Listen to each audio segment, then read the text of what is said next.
The materials you're going to use for this artist trading card is practice paper, a tracer, you need a pencil, and artist trading card size paper, maybe watercolor or 80-pound plus, a pencil, tape, markers, and later on you're going to need some water. On your practice paper, divide your page into 3 artist trading card rectangles. Use your tracer to make the 3 rectangles. You will use a pencil for this, but I'm using a marker so that you can see it better. You're going to design 3 ideas for artist trading cards. Go ahead and think about shapes and lines to make designs. This will help you keep it simple, but yet give some interest. Once you've created at least 3, you'll bring it up to your teacher and discuss the best choice for your artist trading card.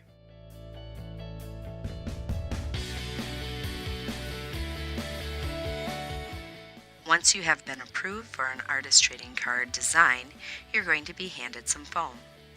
You will use a dull pencil to draw your design back into the foam.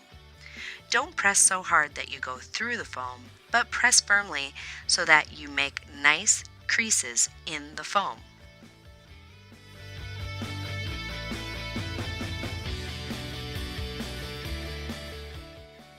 Now that your design is fully drawn in your foam, it's time to prepare the area. So you need some masking tape, and you're going to take the masking tape and loop it over so that you can adhere your foam to your workspace. We don't want that to move around. Use another piece of masking tape to hinge your piece of paper onto your work area as well. So that just means that the tape is going to be halfway on and halfway off from your paper so that you can lift it up and down like this.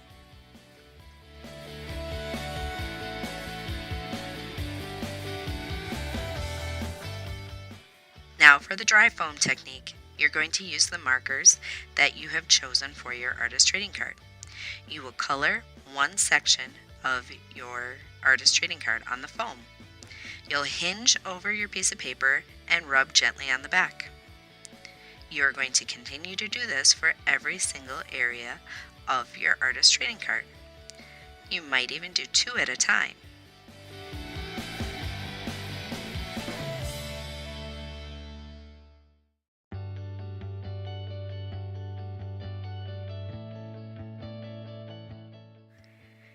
If the color does not appear as bright and bold as you had hoped, color that section again and reprint it. Once you've completed your print, go ahead and carefully pull the hinge off from your tabletop and remove it very gently so that you don't rip the card, and your first print is completed.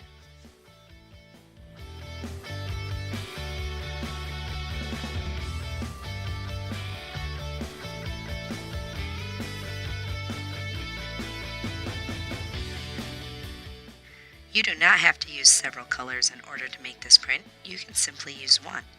Now if you're doing that, you're going to use your marker across the entire card before printing. If after you've printed, you're not happy with the result, the color is a little too faded, go ahead and recolor the whole thing again. You can always reprint and reprint until you get the desired look you are looking for.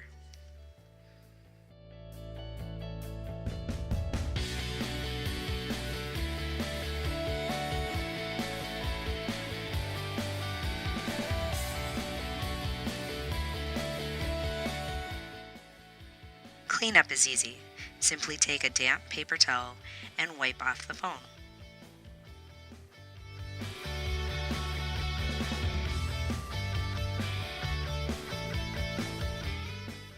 Another technique that you might try with foam printing is a wet print. To start out with, you need to do the same thing that you've done before, which is hinge your dry piece of paper right on top of your foam. The difference is, once it's there, you're going to wet the piece of paper with a couple of squirts of water. It's best to keep the foam dry during this time. Then you're going to color your entire foam, not just a section, the entire thing with your color markers. If there's an excess of water on your paper, just dab it off before you print. Rub like you had before when we were doing dry printing, and voila! Your print is complete.